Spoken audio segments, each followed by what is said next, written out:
I drained a massive chunk of my late husband's life insurance to buy my daughter's freedom only to arrive and find another woman attempting to claim the prize. My name is Audrey Prescott. I am 64 years old, a widow of 5 years, and I do not believe in wasting words or time. When my husband Arthur passed away, he left me financially secure. I didn't need a massive house or luxury cars. I just needed peace and to know my family was safe. My daughter Sarah married David 5 years ago. David isn't a bad man, but he has the spine of a wet noodle, especially when it comes to his mother Brenda. For 5 years, Brenda made sure to remind everyone that Sarah and David were struggling with their mortgage. She loved dropping little hints at every Thanksgiving dinner about how her son was working far too hard to pay for a house that was entirely too big for them. I never engaged with her passive-aggressive behavior. I just watched and listened. I knew Sarah was stressed.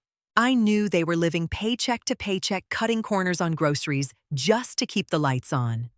So for their 5th anniversary, I decided to fix it permanently. I spent months working with the bank. Since I had co-signed the original loan to help them get a better interest rate, I had direct access to the account. Over the course of a year, I quietly paid down the principal. Last Tuesday, I wired the final lump sum. The house was completely paid off, free and clear. I had the official discharge papers and a fresh copy of the deed printed and tucked securely into a pristine white envelope in my purse. I planned to drive over to their place on Saturday afternoon, hand them the envelope, and take them out for a nice steak dinner to celebrate. I expected tears of joy and relief. What I didn't expect was to pull onto their quiet suburban street and find a massive yellow moving truck parked exactly where I usually leave my car. I parked 2 houses down, turning off the engine and staring at the moving truck taking up the entire driveway. The metal ramp was down, scraping against the concrete. A hideous floral sofa that I instantly recognized from Brenda's old apartment sat on the front lawn, waiting to be hauled inside. I grabbed my purse, ensuring the thick white envelope was secure inside the main compartment, and walked toward the house. My sensible walking shoes made no sound on the pavement. I didn't rush. Rushing means you are reacting, and I prefer to assess before I act. I reached the front porch just as a mover carried a stack of heavy cardboard boxes through the front door. I stepped inside right behind him. The entryway, usually neatly kept with Sarah's little wooden shoe rack, was a disaster zone of plastic bins and bubble wrap. From the living room, I heard Brenda's voice. It was loud, commanding, and filled with a terrifying sense of absolute ownership. No, David. The television goes on the south wall. I can't stand a glare when I watch my morning shows. Put Sarah's little books in the basement. We don't have room for them up here anymore. I paused in the hallway, letting the harsh words sink in. Brenda was not just visiting for the weekend. She was nesting. I walked into the living room. David was sweating, holding a heavy flat-screen television against his chest, looking utterly miserable. Brenda stood in the center of the room, pointing aggressively. She had already taken down Sarah's wedding photos from the mantel. They were stacked face down on the coffee table, replaced by Brenda's collection of porcelain figurines. David saw me first. He nearly dropped the television on his foot. Audrey. "What are you doing here so early?" Brenda spun around. She didn't look embarrassed in the slightest. She looked annoyed. "Audrey," she said, smoothing down her blouse, "you should have called first. We are right in the middle of a major transition." I looked at her figurines, then at David. "Where is my daughter?" David shifted uncomfortably, the heavy television still pressed against his chest. "She's in the kitchen," he muttered, refusing to meet my eyes. I didn't say another word to him or Brenda. I turned on my heel and walked down the short hallway. The kitchen door was pushed halfway closed. I pushed it open gently.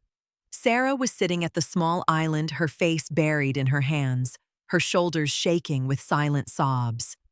She looked up when she heard my footsteps. Her eyes were red, and she looked exhausted, defeated, in a way I hadn't seen since she was a teenager, struggling with final exams. I walked over, pulled out a stool, and sat beside her. I didn't hug her right away or offer empty platitudes. I just reached into my purse, pulled out a tissue, and placed it on the counter. "Dry your face, Sarah," I said calmly. "Then tell me exactly what is happening in your living room." She took a shuddering breath and wiped her eyes. "David's landlord raised Brenda's rent last month. She told David she couldn't afford it anymore.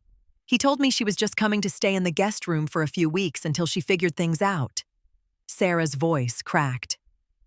"But she showed up today with a moving truck. She told the movers to put her bedroom set in the master bedroom.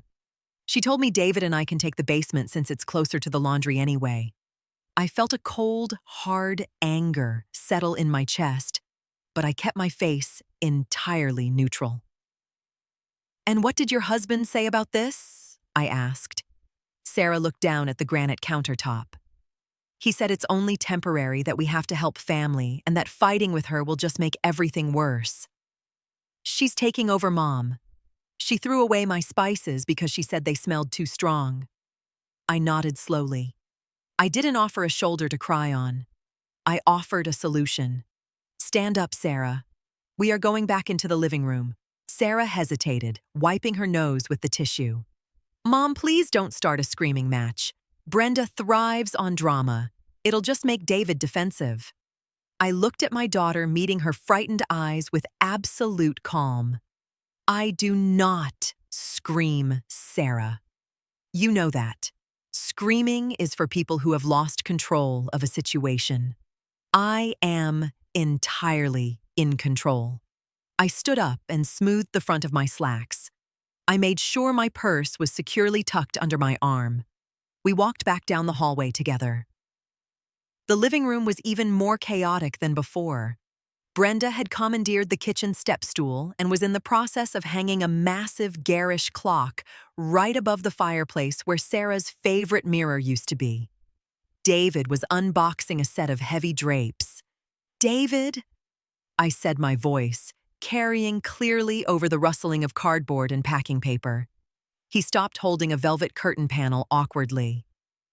"Yes, Audrey." I stepped fully into the room, keeping Sarah slightly behind my shoulder. "I need you to explain why your mother's furniture is moving into the master bedroom of a house she does not own."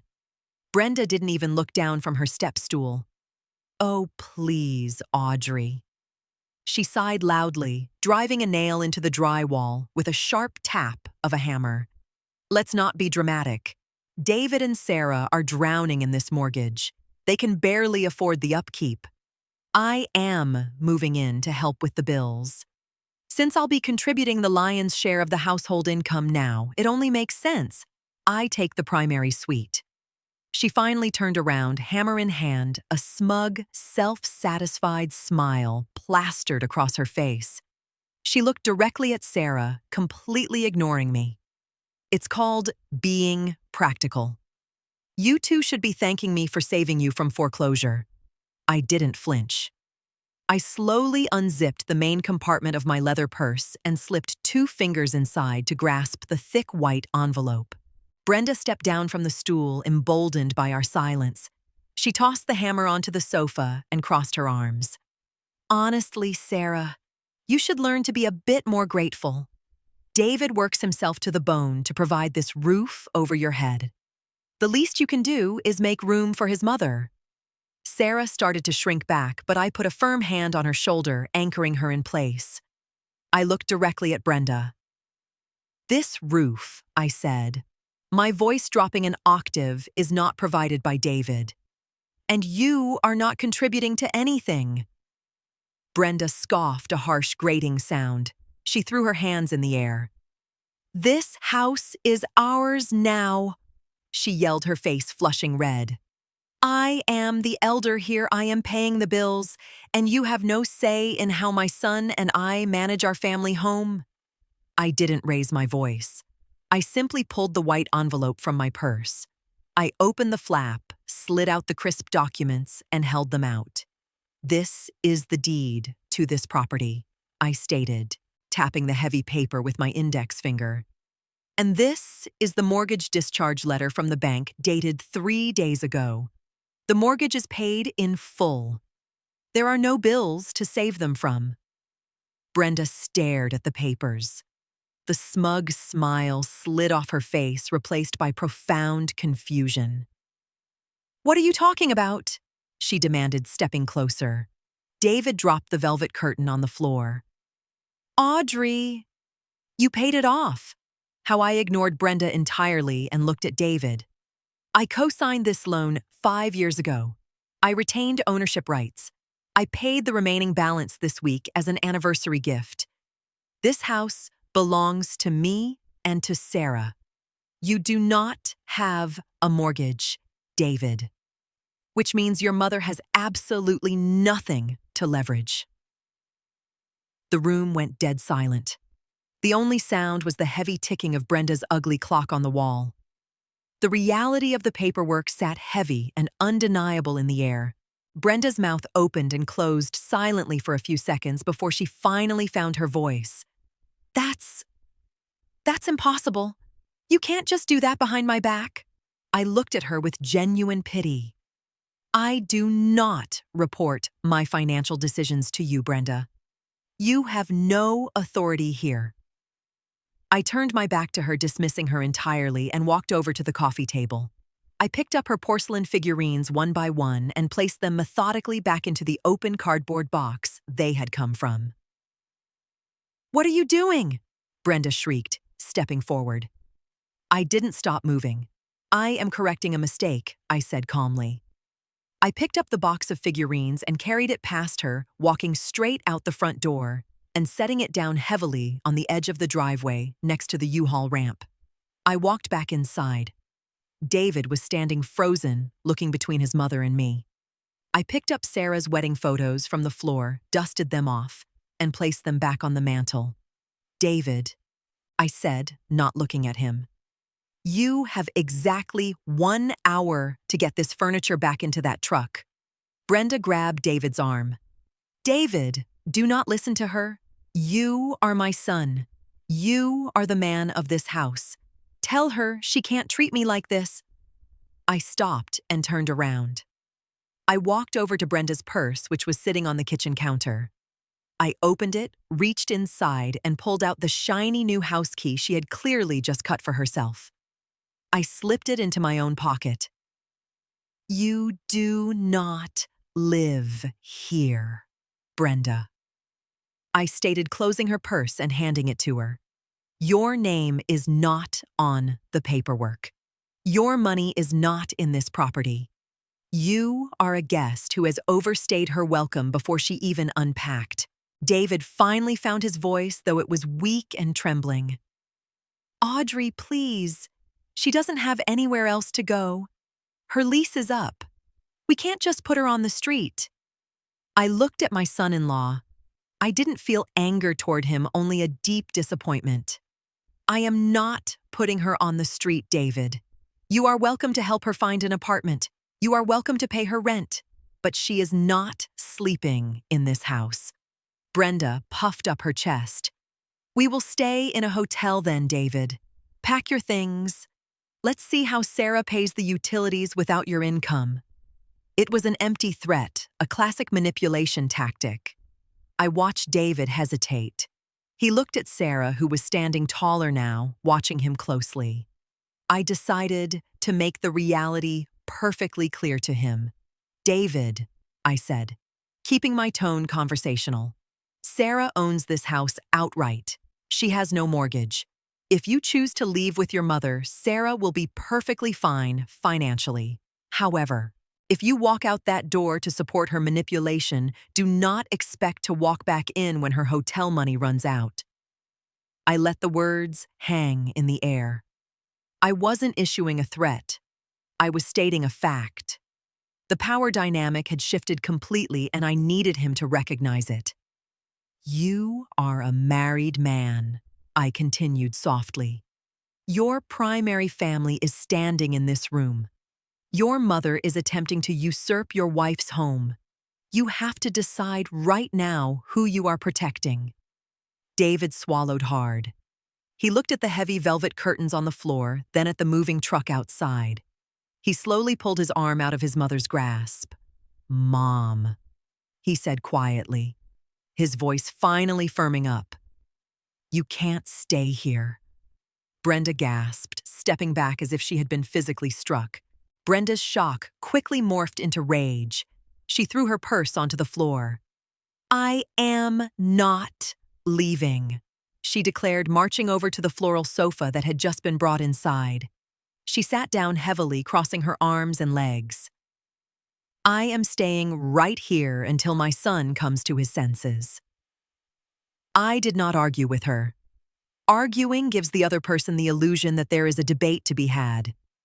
I simply walked over to the television David had just plugged in and pulled the cord from the wall. I gathered the power cable, walked into the hallway, and opened the utility closet. I reached up and flipped the main breaker for the living room and the master bedroom.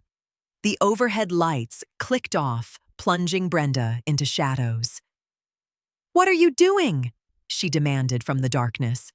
I locked the utility panel and put the small silver key in my pocket.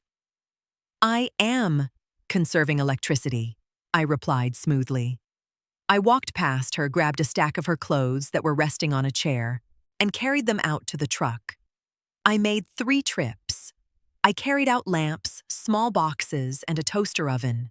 I didn't break a sweat. I just kept moving. Every time I passed Brenda sitting stubbornly in the dark, I said nothing. The silence was far more powerful than yelling. It communicated absolute resolve. By the time I came back for the 4th trip, the reality of the situation was settling in.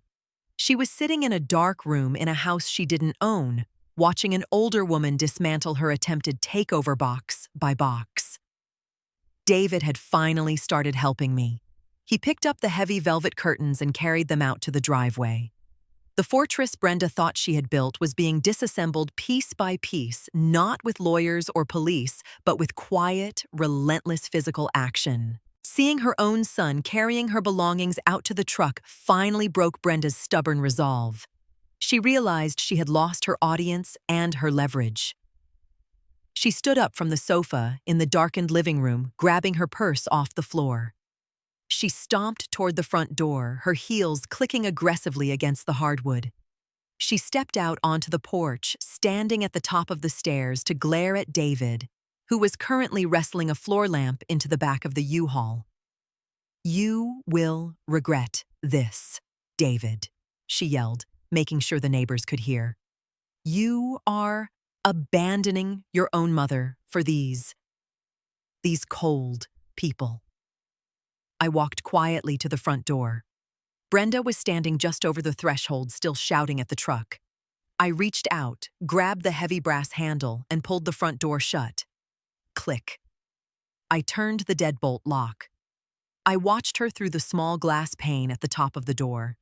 She stopped yelling mid-sentence, spun around, and grabbed the door handle. She rattled it violently. I stood on the inside completely calm, watching her face twist in disbelief. I didn't smile. I didn't gloat. I simply established the boundary. She banged her palm against the wood once, then turned around and marched down the steps. I watched through the window as she cornered David in the driveway, waving her arms. David didn't back down this time. He shook his head, pointed to the driver's side of the U-Haul, and handed her the keys. It took another 20 minutes for them to finish loading the heavy items. I stayed inside with Sarah, making a pot of coffee in the kitchen. We didn't speak. We just listened to the sounds of the truck engine turning over and the heavy vehicle slowly reversing out of the driveway. When the sound faded down the street, the house was profoundly quiet. David walked back through the front door a few minutes later. He looked exhausted, his shoulders slumped, smelling faintly of sweat and cardboard. He stood in the kitchen doorway, looking at Sarah and me sitting at the island with our coffee. "She's going to a motel," he said quietly. "I paid for a week. After that, she has to figure it out." Sarah nodded, slowly tracing the rim of her coffee mug. She didn't thank him. He had simply done what he should have done in the first place. I pulled the white envelope from my purse again and slid it across the kitchen island towards Sarah. "Happy anniversary," I said, gently. Sarah looked at the documents, her eyes welling up with fresh tears, but this time they were tears of immense relief. She reached out and touched the deed. David stepped forward, his voice hesitant. "Audrey, thank you. I know I messed up today. I should have stopped it before it got this far." I looked at him, my expression serious. "Yes, you should have. This house belongs to your wife, David. You live here because you are a partnership. If you ever allow anyone to treat her like a guest in her own home again, the locks will be changed, and you will be on the other side of them." I didn't wait for his apology. I stood up, rinsed my coffee cup in the sink, and picked up my purse. The house was theirs to navigate now. The boundaries were set in stone and sealed in paperwork. I walked out to my car as the late afternoon sun cast long shadows across the empty driveway. I drove home in complete silence, feeling the deep, satisfying peace that only comes from knowing your house is in order and your daughter is finally safe.